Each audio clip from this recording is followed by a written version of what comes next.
Welcome all of you. In this lecture, we are going to discuss the applications of Ampere circuital law.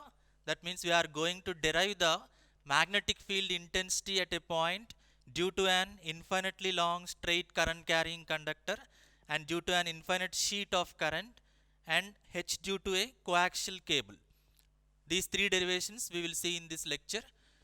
Already we know that Ampere circuital law states that the line integral of magnetic field intensity around a closed path is equal to the total current that is enclosed by that path. That means integral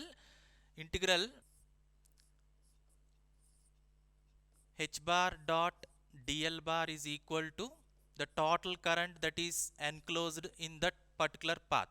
We will use this expression in deriving this h bar due to a infinitely long straight current carrying conductor. Now let us take an infinitely long straight current carrying conductor along z axis which is carrying a current of I. Okay, this is our first assumption. Consider an infinitely long straight current carrying conductor that is placed along z axis and it carries a current of I. Now consider an Amperian closed path enclosing that conductor. Here we can observe this is the closed Amperian path which we are considering to derive the expression for h bar. Now consider a point P on the closed path in which h bar is to be calculated. Here I want to calculate the magnetic field intensity h bar due to this infinitely long current carrying conductor. So here let us consider a small differential length dl bar at this point P. Now your h bar will be tangential to this Amperian path. That means it will be in a phi direction in cylindrical coordinate system. Here we are considering cylindrical system. Okay. Now the radius of this Ampere path is some r and your point P is also at a distance of r from the origin or from the straight conductor. Okay. These are the assumptions. Now we already know that the differential length dl bar in cylindrical coordinate system in phi direction is given by dl bar equal to r d phi a phi. This expression we have already seen in coordinate systems of first unit. Now using this differential length and we also need h bar.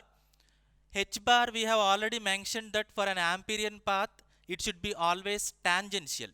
Here tangential means your h bar will be in a phi direction.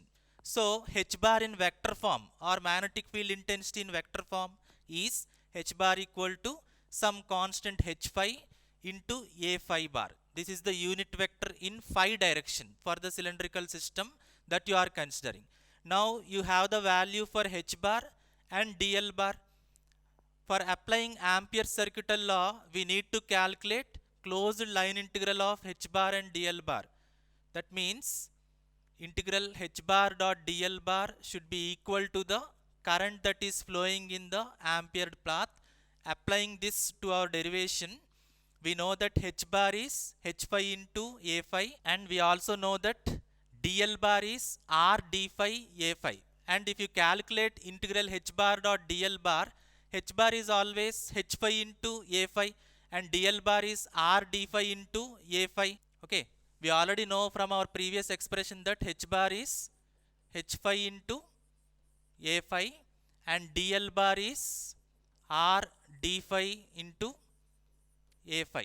Now if we calculate the dot product for these two, then we can observe that the dot product for two similar unit vectors is always 1 and the term that is left out is h phi into r into d phi.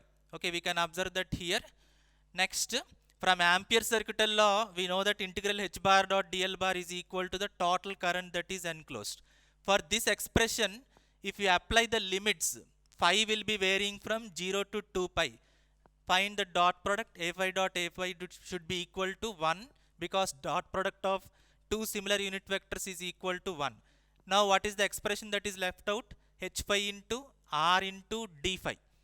Integral h bar dot dl bar is equal to h phi into r into d phi.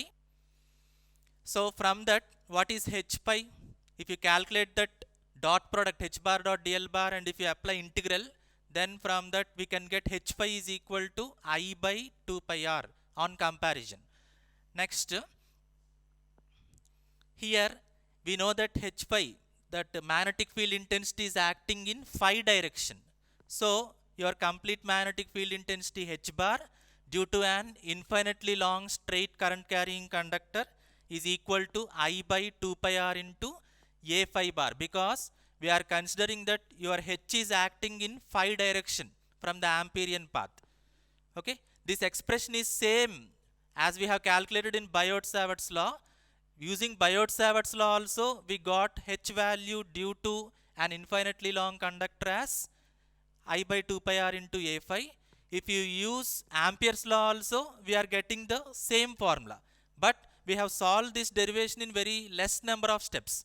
So we can say that Ampere's law is more advantageous when compared to Biot-Savart's law in complex problems. Okay, so let us use this Ampere circuital law to calculate magnetic field intensity H due to an infinite sheet of charge.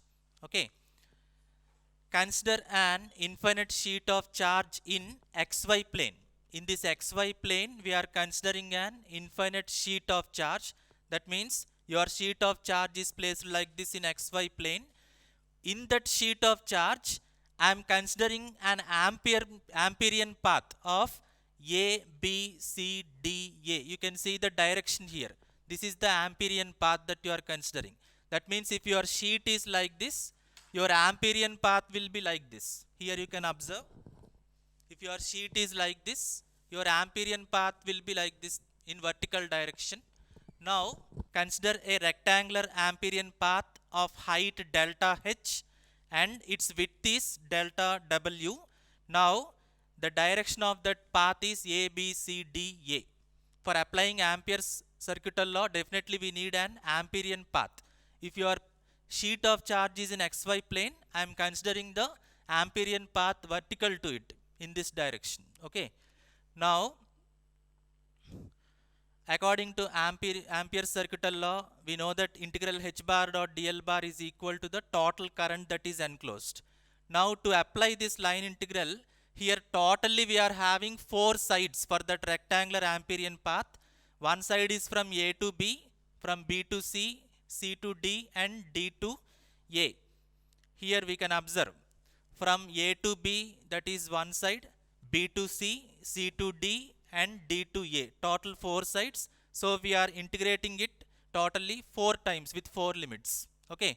Now your H component is not acting in Z direction because we are considering the plane in considering that infinite sheet of charge in XY plane. It will act only in Y direction only, but your H will not act in Z direction. So whichever the component is in Z direction, just eliminate those components. Leaving those components, we should calculate the integration only for Y sides. That means from the diagram, your sheet, in which direction your sheet is present, consider only those limits from A to B and C to D. These limits are considered in y-axis direction. That's why it is enough if we consider only these limits. Remaining 2 limits can be neglected because H will never act in Z direction in that particular assumption of infinite sheet of charge. Okay.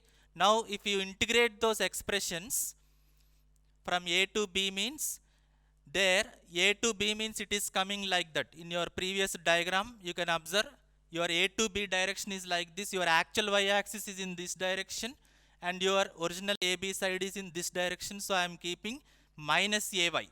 Okay. Next C to D means plus AY. And as the direction is in Y direction, you can keep HY.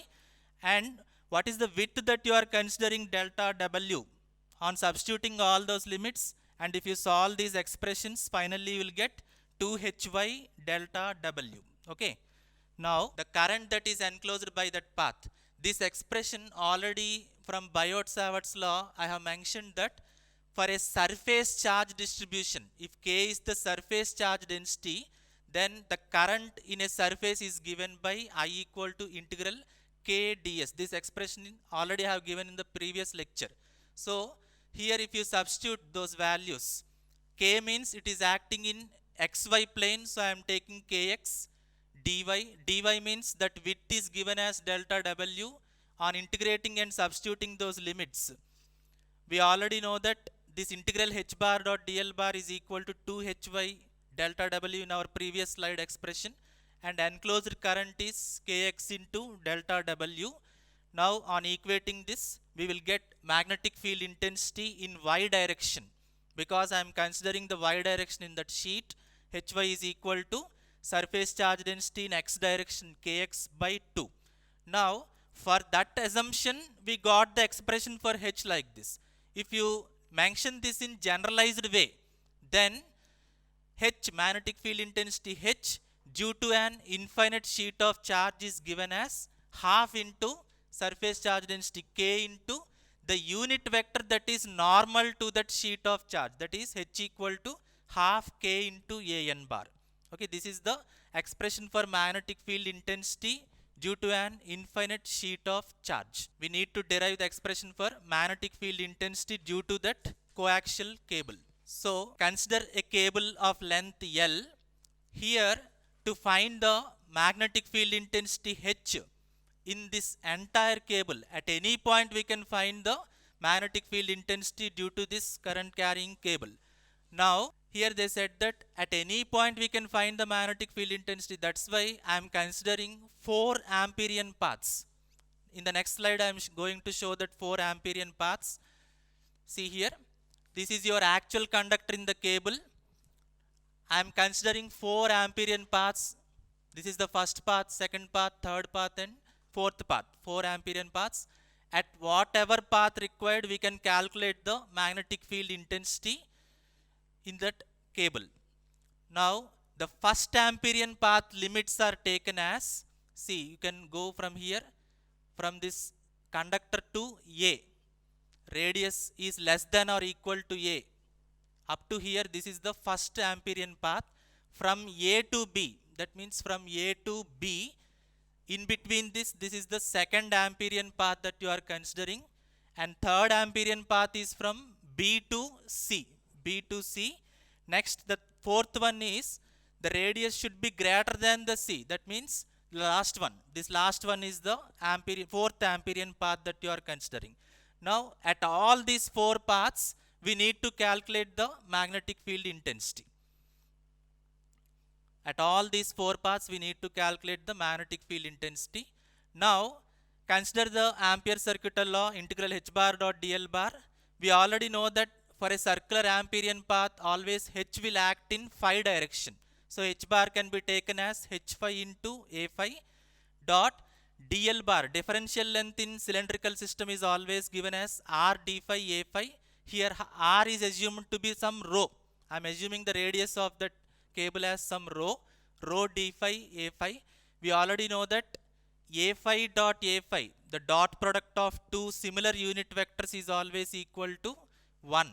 On solving that, we will get, and integrating from 0 to 2 pi, phi is varying from 0 to 2 pi. The final expression for integral h bar dot dl bar is given as 2 pi into rho into h phi. You should remember this expression. Integral h bar dot dl bar is equal to 2 pi rho into h phi. Now we have considered 4 Amperian paths. Take the first path. For that first path, integral h bar dot dl bar can be also written as integral j bar dot ds bar from our previous expressions, where j is the current density and this is the differential surface of the cable that you are considering. Now from that expression, j can be also written as I by ds into az, because that cable is assumed to be in z axis, z direction, so the unit vector is in az. Now we know that for a cylindrical system, the differential surface area when observed from phi direction in our coordinate system, in phi direction the differential surface area is ds equal to r d phi dr. In the place of r, I am taking rho d phi d rho. And if you want the complete surface area when observed from phi direction, then integrate it from phi equal to 0 to 2 pi, and the radius of the conductor is from 0 to a. integrate this. After solving, we will get pi a square. This is the value for surface area S of the cable for first Amperian path. So on solving that, this ds can be substituted as pi a square into az into I. Now we know that enclosed current is integral j bar dot ds bar. Already j is calculated as I by pi a square into az dot ds bar is already mentioned as rho d phi d rho into az. On solving that, we will get I r square by a square, where r is rho, I rho square by a square.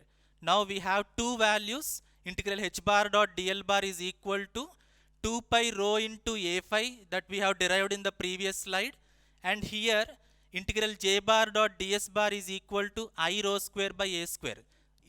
That previous expression right hand side and this expression right hand side, they can be equated, and after equating, you will get the expression for h in phi direction as I rho by 2 pi a square. Okay, this is for the first Amperian path that you are considering. For the second path, simply we can consider it as a straight long carrying conductor, and for long current carrying conductor, h is always obtained as I by 2 pi r from Biot-Savart's law. Just for path 2, we are leaving that expression only. If you consider path 3, that means it is varying from B to C. Already I have kept the limits for all the paths in the previous slides. From B to C, if you are varying, and the differential surface can be given as c square minus b square on solving. That solution I will give you separately, and it is considered in negative z direction. Okay. Now on adjusting these equations, if you integrate from phi 0 to pi 2 pi, and radius is varying from b to rho, because here we are considering from b to c actually. So on substituting them, your expression will become like this. So, but the total enclosed current in path 3 is given as original current that is flowing, total current I, plus your enclosed current integral j bar dot ds bar. If you add both of them and if you solve, you will get like this: I into c square minus rho square by c square minus b square. So for path 3, your total magnetic field intensity H in phi direction is given as I by 2 pi rho into c square minus r square by c square minus b square. This is for your radius varying from B to C limits.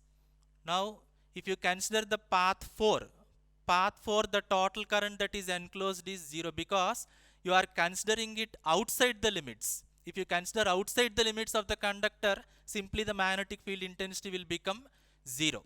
So if you summarize all these results, then the magnetic field intensity H for a cable when radius is less than or equal to a, the first Amperian path for that cable, then your H value is I rho by 2 pi a square into a phi. For the second Amperian path, when the radius is varying from a to b, then I by 2 pi rho into a phi. For the third Amperian path, this is the formula for magnetic field intensity for that cable. And for the last fourth Amperian path, your total magnetic field intensity will become 0, because you are considering the limit outside that region.